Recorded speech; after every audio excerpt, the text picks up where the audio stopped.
আজকে তোমাদের ঘাটশিলার ফুলডুঙরি পাহাড় দেখাবো আর আমার কেমন অভিজ্ঞতা তা তোমাদের সাথে শেয়ার করব।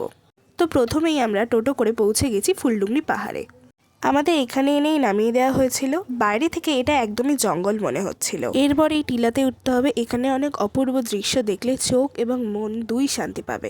তো এখান থেকে আমার একদমই বেরোতে ইচ্ছা করছিল না। এখানে এতটাই মনোমুগ্ধ জায়গা যে আমার দেখলে একদমই মন ভরে যাচ্ছিল। তাই জন্য আমার অনেক ভালো ভালো ফটো এবং ভিডিও আমি শ্যুট করেছি এখানে। আমার খুবই ভালো লাগছিল, জায়গাটা অনেক সুন্দর। আর প্রথমবার আমি এরকম পাহাড়ে উঠছিলাম বলে আমার খুব ভালো লাগছিল। যদিও এটা পাহাড় না, এটা এক ধরনের টিলা, তাও আমার এই উপরে উঠতে অনেকই মজা লাগছিল। তো তোমাদের এরপরে একটা দারুণ জিনিস দেখাতে চলেছি। এই যে অপরূপ সুন্দর পরিবেশে ঠিক এখানেই বিভূতিভূষণ বন্দ্যোপাধ্যায় বসে লেখালেখি করতেন। আচ্ছা, তোমাদের ওনার লেখা কিছু মনে থাকলে কমেন্ট করে জানাও।